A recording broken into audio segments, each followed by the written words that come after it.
Então o tema de hoje é The Upside Down. E eu queria ler um texto com vocês, está em Isaías 29:16. Que diz mais ou menos assim, ó: vocês viram as coisas pelo avesso, como se fosse possível imaginar que o oleiro é igual ao barro. Acaso o objeto formado pode dizer àquele que o formou, ele não me fez? E o vaso poderá dizer ao oleiro, ele não sabe de nada? Está em Isaías 29:16. E algo que me tocou bastante nessa viagem foi eu pensar nessa diferença entre o que é o vaso e o que é o oleiro. Por que Deus tantas vezes na Bíblia é comparado ao oleiro e nós somos comparados ao barro?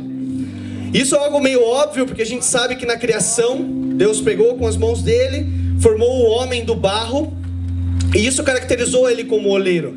Ele pegou algo que não tinha forma e ele deu forma a isso. E eu fiquei pensando no vaso. Por que Deus nos chama de vaso várias vezes? Vaso para honra, e você é o vaso que o oleiro formou. E eu comecei a pensar no significado e do porquê que existe um pote, por que existe um vaso, por que existe um recipiente. E esse recipiente, ele só existe para conter coisas. Existe algo que eu preciso colocar dentro, e se esse algo tiver furado, tiver quebrado, essas coisas vão vazar e ele não vai cumprir a sua função. E foi isso basicamente o que Deus fez. Ele precisava de um recipiente. Nós existimos desde antes da criação do universo. Então nós, assim como os céus e a terra, nós éramos sem forma e vazios.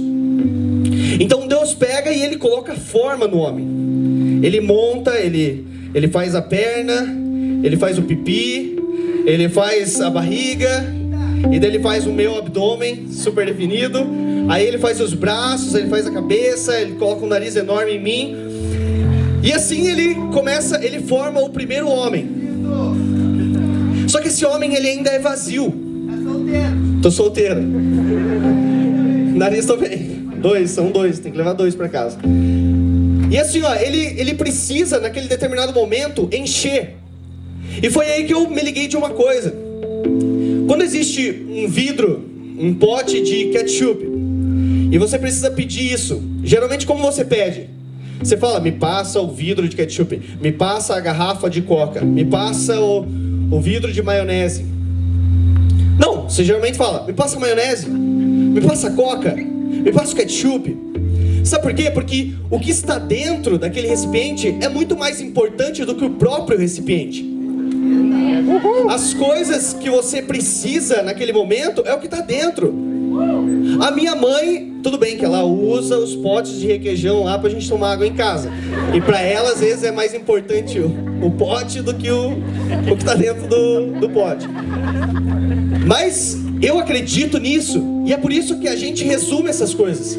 E a gente não resume só porque é mais fácil de falar, é porque é realidade, é o que eu quero naquele momento. E foi assim que Deus pensou, eu tenho um pote, o que eu tenho que fazer com esse pote? Aí ele pega e ele sopra dentro desse pote, e ele coloca uma coisa chamada fôlego de vida dentro de um pote, dentro de um recipiente. Esse recipiente então agora tem a incumbência de conter um fôlego de vida.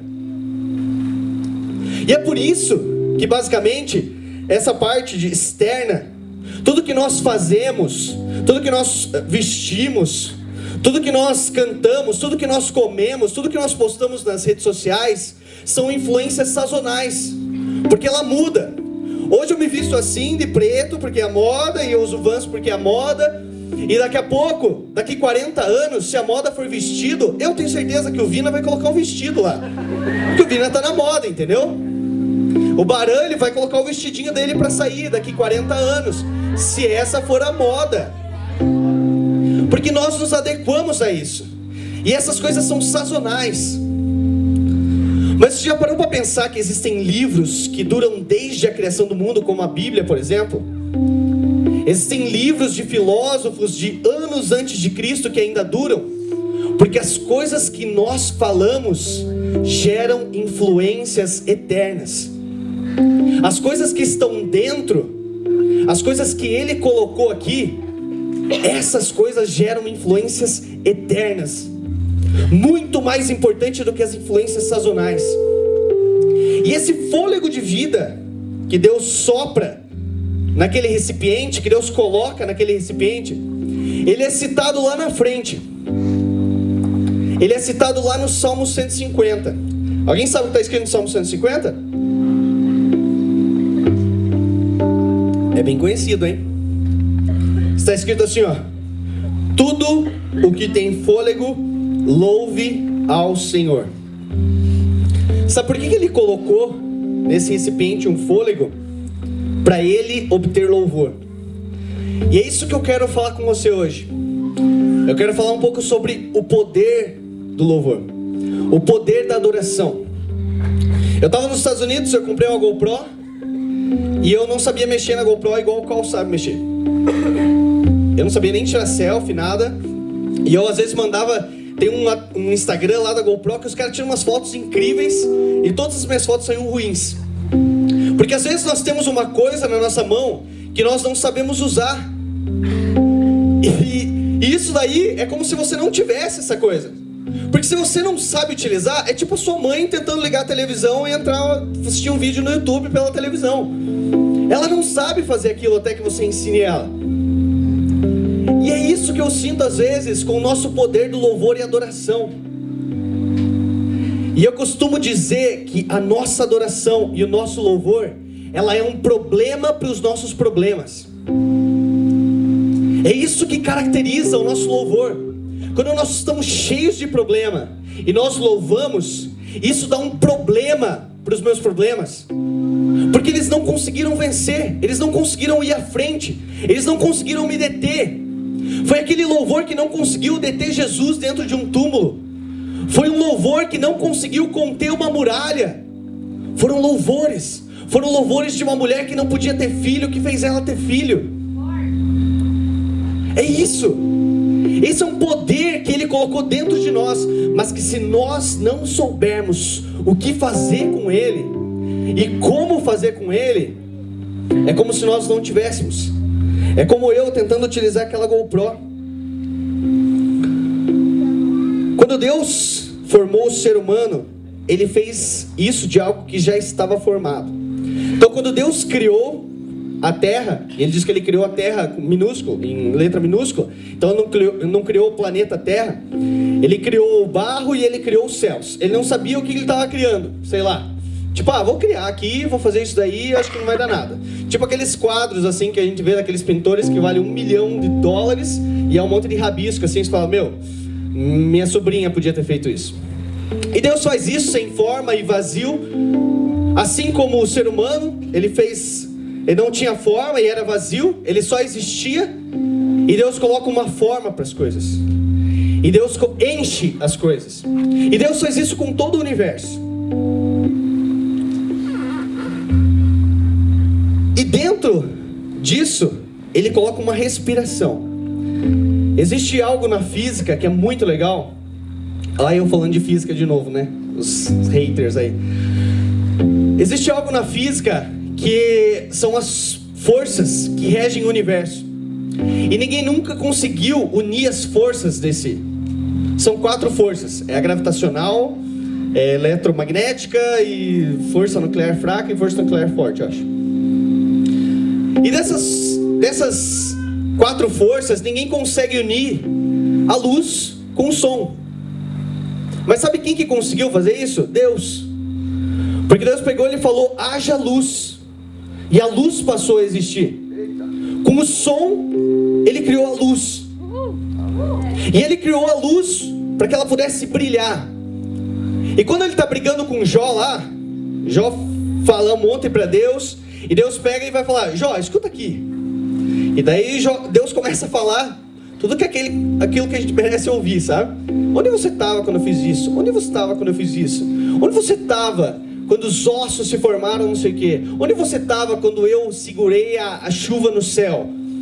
E ele fala algo muito importante para Jó, que ele fala bem assim, na manhã da criação, as estrelas cantavam em coro. Cara, eu não sei, mas o filme que eu mais queria ver de Hollywood é esse da criação. As coisas tomando forma. Deus Deus falando e a luz passando a existir. Então Deus fala e a luz existe. Aí Jesus chega e fala: vocês são a luz do mundo. E a gente fica sentado, sem fazer nada. Então Deus, Ele cria tudo isso. Ele faz tudo o que Ele precisa fazer. Ele dá todas as ferramentas para o homem. Então Ele coloca a respiração dentro desse homem, para que ele possa louvar. E Ele dá um significado para a palavra louvar. E talvez agora você fique tão chocado quanto eu. Mas o significado da palavra louvar é brilhar. Quando eu louvo, eu brilho. Isso é o que Deus colocou. Quando Lúcifer andava no céu, ele era o dono do louvor, digamos assim. Ele andava, ele é o cara que tinha o corpão, um violão, porque diz que saíam sons enquanto ele andava. E daí ele faz tudo o que ele quis fazer. E daí Deus pega tudo isso e Ele coloca dentro de um homem. Todo esse louvor, toda essa adoração, Ele coloca através de uma respiração dentro desse homem, para que esse homem consiga brilhar. E eu queria contar para vocês hoje 3 histórias em comum, nessa mesma Bíblia que você lê. A primeira delas conta a história de Paulo e Silas. E eu vou ler o texto para vocês. Então eles chegaram numa cidade lá. Eles expulsaram o demônio de uma mulher que era adivinha. E essa mulher, ela não dava mais lucro para as pessoas. Então eles colocaram os dois numa cadeia, injustamente. E a Bíblia conta assim, ó: por volta da meia-noite, Paulo e Silas oravam e cantavam louvores a Deus. E os demais companheiros da prisão escutavam. De repente sobreveio tamanho terremoto que sacudiu os alicerces da prisão.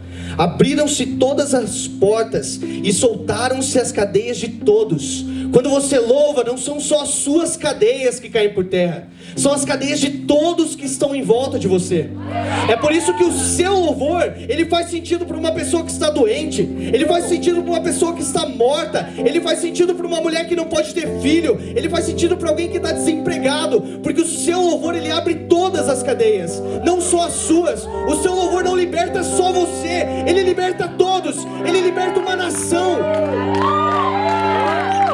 E continua o texto: o carcereiro despertou do sono e, vendo abertas as portas do cárcere, puxando a espada, ia suicidar-se, supondo que os presos tivessem fugido. Mas Paulo bradou em alta voz: não te faças nenhum mal, que todos aqui estamos. Então o carcereiro, tendo pedido uma luz, entrou precipitadamente e, trêmulo, prostrou-se diante de Paulo e Silas. Depois, trazendo-os para fora, disse: senhores, que devo fazer para ser salvo? O teu louvor traz salvação, o teu louvor traz o terremoto, o teu louvor traz a libertação, e o teu louvor traz a salvação. E você acha que só esse homem foi salvo? Eles falaram assim: responderam-lhe: crê no Senhor Jesus e será salvo tu e tua casa. Ele pediu uma luz para entender o que estava acontecendo. E sabe o que ele recebeu com essa luz? O louvor dos santos, daqueles que estavam injustamente dentro de uma cadeia. E quando ele falou assim: eu estava pedindo uma luz, e essa luz veio quando vocês cantaram, e as prisões saíram, e eu ia me matar, porque eu não ia conseguir chegar para o meu chefe e falar: eles fugiram. Sabe por quê? Porque esse cara, falaram para ele bem assim, ó: tenha certeza de que eles não vão fugir. Antes do texto ele fala isso. Por isso que ele queria se matar. E lhe pregaram a palavra de Deus e a todos em sua casa. Eles saíram da cadeia, foram jantar com o cara, e todos daquela família foram salvos por causa de um louvor. Mas Emerson, o que é esse louvor? Está chegando lá. A segunda história que eu quero contar para você é de Josafá. Josafá estava no exército, ia haver uma guerra, e ele sabia que ele ia perder essa batalha. E sabe o que ele sentiu? Ele sentiu medo. Então ele chegou na presença de Deus e ele falou assim: Deus, eu não sei o que eu vou fazer, me ajuda, Deus, porque a gente vai perder e a gente vai morrer. Josafá congregou o povo para pedir uma luz ao Senhor. Está escrito lá em 2 Crônicas 24. Também de todas as cidades de Judá vieram pessoas pedir ajuda ao Senhor. Esse cara foi pedir uma luz para Deus. Sabe o que Deus responde para ele através de um profeta? Nesse encontro não tereis de pelejar. Tomai posição, ficai parados e vede o salvamento que o Senhor vos dará, ó Judá e Jerusalém. Deus fala assim, ó, fica parado. Parece muito óbvio. Tá, eu vou ficar parado e o que vai acontecer? Eles vão me matar mais fácil. Eu sou um alvo mais fácil se eu estiver parado. Só que ele teve entendimento, porque ele pediu a luz e Deus deu a luz para ele. E Josafá fala a seguinte coisa para o povo: aconselhou-se com o povo e ordenou cantores para o Senhor, que vestido de ornamentos sagrados e marchando à frente do exército louvavam a Deus, dizendo: rendei graças ao Senhor, porque a sua misericórdia dura para sempre. Tendo eles começado a cantar e a dar louvores, pôs o Senhor emboscada contra os filhos de Amon e de Moabe, e os do monte de Seir, que vieram contra Judá, e foram desbaratados. Cara, Josafá falou assim: ó, Deus, me dá uma luz, porque eu não sei o que eu vou fazer, eu vou morrer aqui. E Deus fala: calma, você não vai ter que lutar. E sabe o que ele entende de não ter que lutar? Ele coloca todos os cantores na frente do exército, pessoas despreparadas, pessoas que são alvos fáceis, pessoas que morreriam tranquilamente na primeira luta. E esses caras começam a cantar que a misericórdia do Senhor dura para sempre. Eles rendiam graças a Deus. E sabe o que aconteceu nesse momento? Os inimigos começaram a se matar uns aos outros e eles não tiveram que lutar, porque essa luta não é nossa, porque os cantores eles vão à frente, porque nós cantamos e nós louvamos, e é assim que batalhas são ganhas, com o nosso louvor.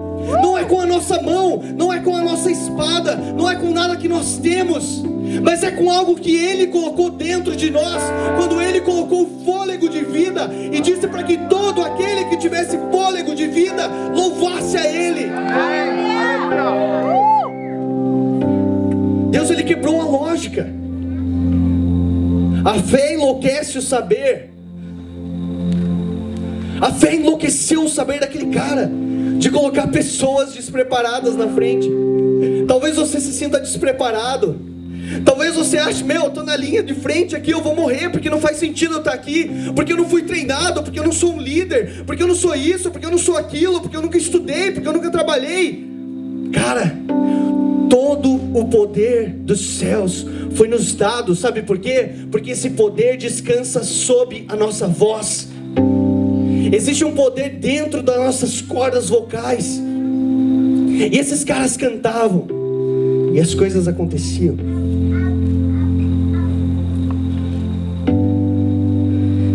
Eles usaram uma luz que foi inserida dentro deles. Josafá pediu uma luz. Uma luz: Deus, o que eu vou fazer? Me dá uma luz. E essa foi a resposta de Deus: não lute. Porque o que Ele faz é tornar tudo ilógico. A minha vida, ela é muito ilógica. Tudo que acontece na minha vida parece que não faz sentido nenhum. E eu sei que muitos aqui se sentem assim: meu, por que isso agora, cara? Meu, tava indo tão bem, cara, por que aconteceu isso? Mas Deus, Ele tirou luz de dentro da escuridão. Deus, Ele tirou o amor de dentro do medo. Deus tirou a paz de dentro das guerras. Deus tirou um santo de dentro de um pecador. E Deus tirou um filho morto de dentro de uma cova. Foi isso que Ele fez. Ele tornou tudo ilógico, para que você entendesse que tudo que é ilógico na tua vida faz sentido para Ele, em teu louvor e na tua adoração. A última história que eu quero contar, para mim é a melhor de todas. E ela diz bem assim, ó. Mas os discípulos lhe responderam, está lá em Marcos 8. De onde poderá alguém fartá-los de pão neste deserto? E Jesus lhes perguntou, quantos pães tendes? Eles responderam, 7. Ordenou ao povo que se sentasse no chão. E tomando o pão, partiu, após ter dado graças. E os deu a seus discípulos, para que estes os distribuíssem, repartindo entre o povo. Como que funcionou a multiplicação de pão de Jesus? Pegou um pão, ele cortou na metade e ele deu.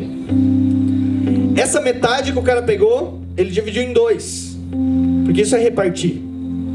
E daí essa outra metadezinha ele repartiu em 2 de novo. E isso alimentou todo o povo e sobrou.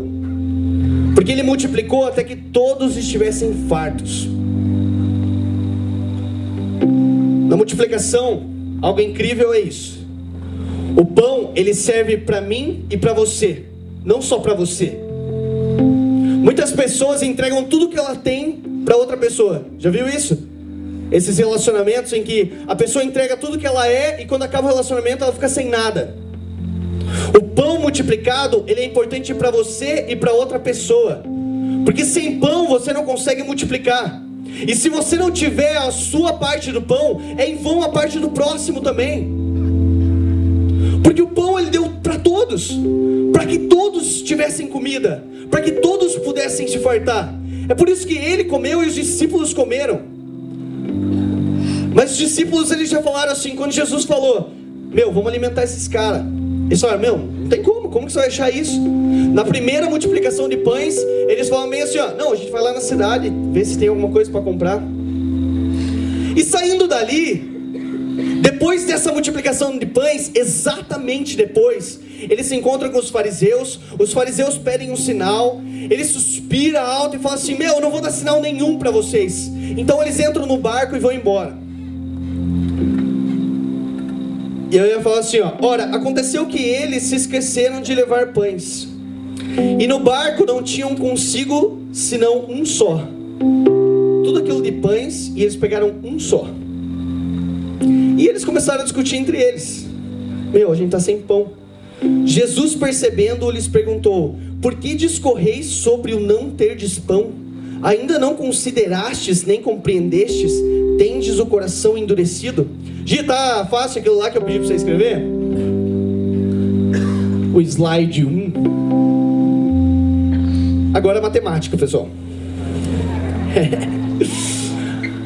Todo mundo sabe que é uma progressão geométrica? Então a progressão geométrica é quando eu multiplico alguma coisa por um número anterior. Então vamos lá. E esse número que eu multiplico é chamado de razão, que é aquele Qzinho ali.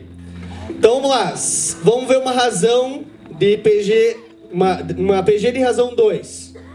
Então o primeiro termo é 1, o segundo é 1 vezes 2, dá 2. O terceiro é 2 vezes 2, dá 4. 4 vezes 2, 8, 16, 32, 64, 128, 256, 512, 1024, 2048, assim, olha. Eu decorei aqui. Mas e como era a multiplicação de pães? Sendo que Deus dividiu. Qual que é a razão dessa PG? Quem sabe? Barão, você é engenheiro, por favor, cara. É meio. 1 dividido por 2 era meio, porque ele sempre dividia, ele repartia o pão. E se eu pegar esse pão e eu colocar a soma de todos os termos, então vamos lá, vamos escrever essa PG. É 1, o segundo termo é meio, depois é 1/4, 1/8, 1 sobre 16 e assim por diante. Vai pro segundo, Gi. E se eu somar, vai assim, S igual a 1 divididos por 1 menos meio, S igual a 1 divididos por 1 sobre 2, faltou uma divisão ali, e a soma é igual a 2. Se eu somasse todos aqueles pães, segundo a lógica que Jesus fez, e a lógica que ele que criou, porque só ele que deve ter criado uma progressão geométrica, se eu somar dá 2. E sabe o que aconteceu nesse momento? Diz assim, ó: ora, aconteceu que eles se esqueceram de levar pães, e no barco não tinham senão um só. Eles tinham um pão no barco. Não faz sentido, né? A lógica diz que a gente tinha que ter dois. Jesus, percebendo, lhes perguntou: por que discorreis sobre não terdes pão? Eles tinham os 2 pães no barco. Eles tinham o pão que eles precisavam para a multiplicação, e eles tinham o pão da vida com eles. Só que para eles não tinham enxergado isso. Por isso que Deus falou: meu, vocês não entenderam nada. Vocês não entenderam nada, eu acabei de multiplicar pães. Se vocês tivessem esse único pão, é isso que ia ocasionar. A gente ia conseguir alimentar tudo de novo, porque eu estou aqui. Eu sou o pão da vida. Enquanto você não entender isso, o seu pão não vale nada. Você sempre vai discorrer sobre não ter pão. Você sempre vai discorrer sobre não ter uma faculdade. Você sempre vai discorrer sobre não ter uma mulher, não ter um homem. Você sempre vai discorrer sobre coisas enquanto você não entender quem é o pão da vida. E daí ele chega e fala isso para os discípulos. Fala isso para eles. E eles continuam não entendendo nada. Porque assim, de novo e de novo, nós chegamos, ouvimos e não entendemos. Porque nós não entendemos o que é o louvor. Nessas 3 histórias existe algo. Eles louvaram a Deus. Sabe por que você louva a Deus? Não para lembrar Deus quem Ele é. Deus não precisa que você lembre Ele quem Ele é, mas você louva a Deus para que você saiba quem Deus é. Você louva Ele para você lembrar quem te colocou aqui nessa terra. Você louva Ele para que Ele saiba de alguma coisa? Jamais. O Espírito Santo não fica vagando aqui antes de começar a sessão falando: meu, tomara que alguém hoje fale uma coisa bonita sobre mim, porque eu tô meio para baixo hoje. Não, você não precisa lembrar Deus quem Ele é, mas você precisa lembrar você mesmo quem Deus é. E à medida que você lembra você mesmo quem Deus é, você lembra quem você é. Porque louvor é brilhar. Brilhar segundo uma luz que Deus colocou dentro de você. Você louva o nome dEle para descobrir quem você é em Deus. Amém. Você adora Ele para que isso faça sentido na sua vida. Você louva Ele, você fala assim: ó Deus, você é santo, para lembrar que você é santo. Deus, você é eterno, para lembrar que você é eterno. Deus, tu és justo, para lembrar que você foi justificado. Deus, você vive, para lembrar que você está vivo para sempre.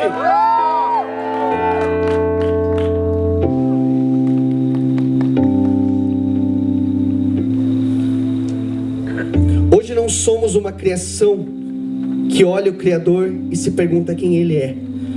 Somos uma criação que olha para Ele e sabemos quem somos. Upside down. Deu meu tempo. Upside down. Isaías fala: meu, vocês estão virando tudo dos avessos. Vocês estão virando tudo de ponta cabeça, perguntando para a criação quem Ele é, quando você deveria estar falando para o restante da criação quem você é nele. E eu estava no momento da minha vida semana passada. Era quarta-feira, eu tinha um voo quinta-feira para Nova York. Eu ia ficar 8 dias de férias. E naquela quarta-feira, era quinta-feira o voo, na quarta-feira de manhã eu saí, fui no Best Buy lá, fui na TJ Maxx, quem sabe tem muita coisa barata lá. E depois eu fui no Walmart. E eu tava cheio de sacola, coloquei um monte de coisa assim no carrinho e comecei a andar com o carrinho, fui comprando um monte de coisa e tal. E eu ia ficar mais 2 dias. Aí eu comprei umas geleias pro meu pai, comprei donuts, comprei um monte de coisa assim pra eu comer naqueles 2 dias. E meu pai falou assim, tem um remédio, meu pai sofre muito de juntas e tal, e aqui no Brasil não tem esse remédio. Ele falou, tem esse remédio e tal, mandou foto. Daí eu falei, beleza. Eu fui lá, tava fazendo compra. Como todo bom homem faz compra, você não arruma as coisas no carrinho, você joga as coisas no carrinho. E eu peguei aquele remédio, joguei, e que eu não percebi que ele ficou entre duas sacolas. E beleza, eu fiz as compras, paguei, eu tinha $70 na minha carteira. A compra tinha dado $31.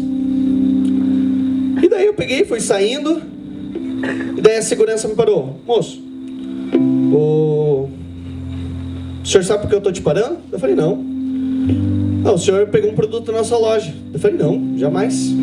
Posso revistar as suas sacolas? Eu falei, claro. Ela foi revistando uma por uma, não achou nada, comparou com o ticket. Ela falou, posso olhar suas outras sacolas? Eu falei, claro. Ela abriu e o remédio estava lá.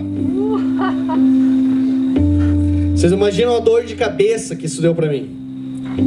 Porque nos Estados Unidos, aparentemente as coisas funcionam bem. E eu paguei muito caro por ter jogado um produto dentro do carrinho. Naquele momento, chegaram 2 policiais, a gente não entrou no acordo. Eu falei que não tinha roubado, que eu peguei o produto que eu queria pagar, que eu tinha dinheiro na carteira, mostrei dinheiro na carteira. Moça, o remédio ele custava $13. E naquele momento o policial chega, o senhor pode se colocar de pé? Eu falei, claro, me coloquei de pé. Os caras me algemaram, me levaram pra cadeia. E eu fiquei 11 horas numa cadeia, esperando alguém ir lá e pagar a fiança. Eu fiquei 11 horas sentado num cubículo, igual de filme, com grade, a tua cama, a tua privada, o teu interfone.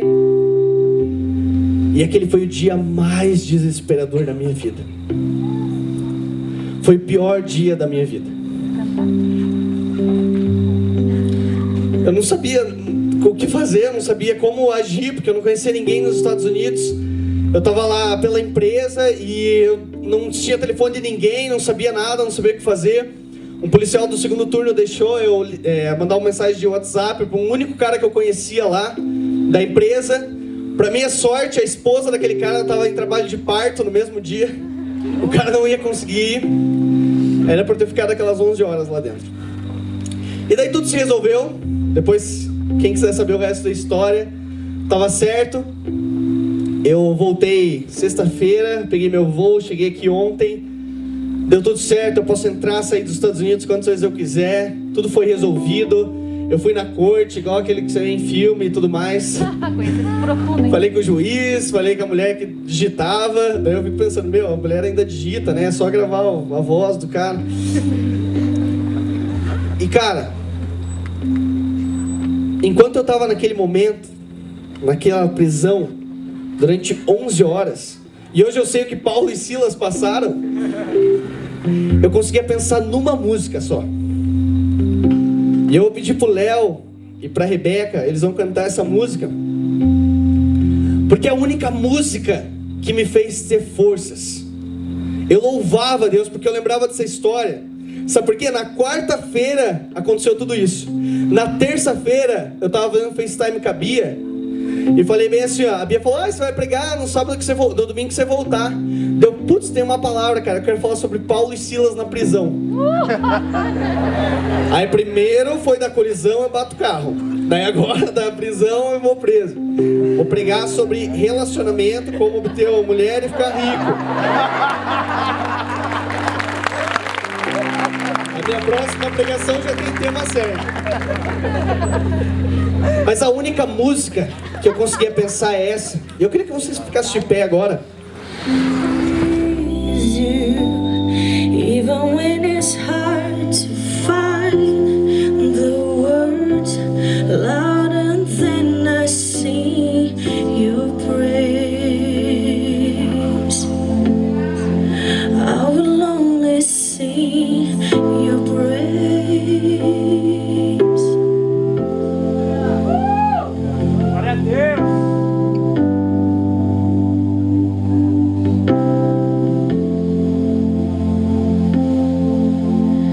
Take this mountain weight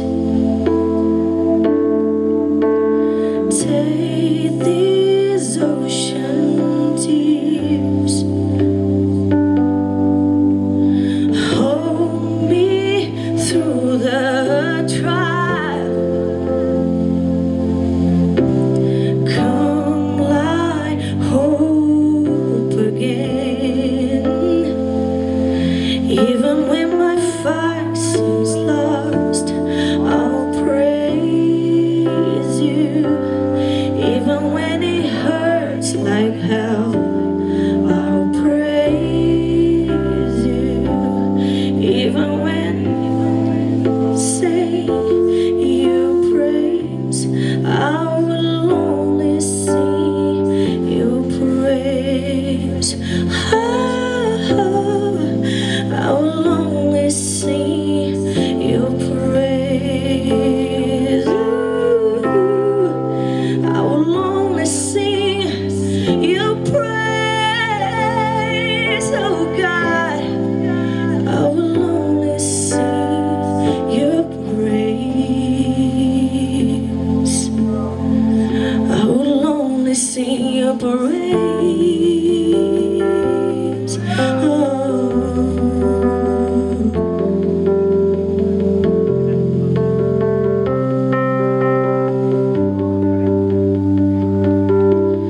And my heart burns only for you. You were all I want. And my soul waits only for you. And I will sing till the morning has come. Lord, my heart burns only for you. You were all I want. And my soul waits only for you. And I will sing till the miracle comes.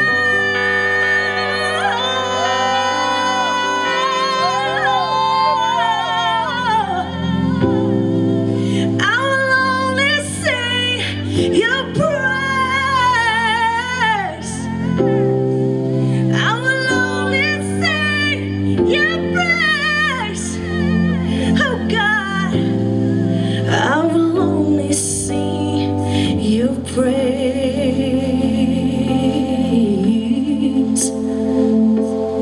Even when the morning comes, I'll praise you.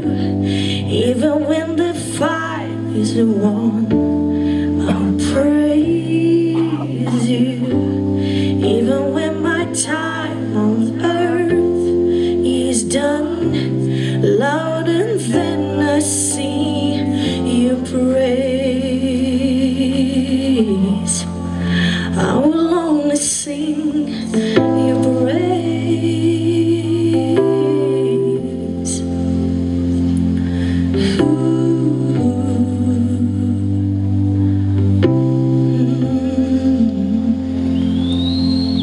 Talvez essa seja a sua oração hoje. Mesmo quando tudo parece contrário, eu vou te adorar.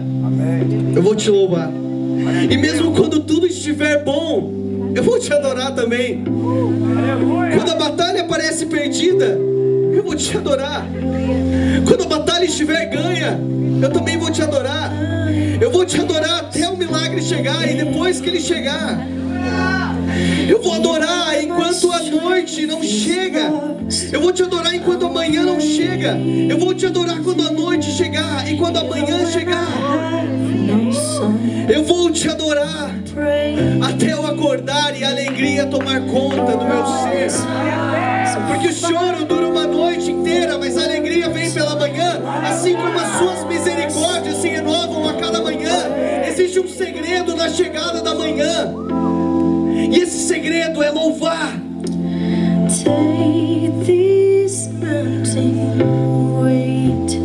Existe algo maior. Existe algo que Ele respirou dentro de você. E o nome disso é fôlego. E é mais que levantar as suas mãos. É mais que cantar uma canção. É mais do que tocar um instrumento. É mais do que gritar que você ama Ele. É você viver o que Ele viveu. É você crer no que Ele creu. É você fazer o que Ele fez.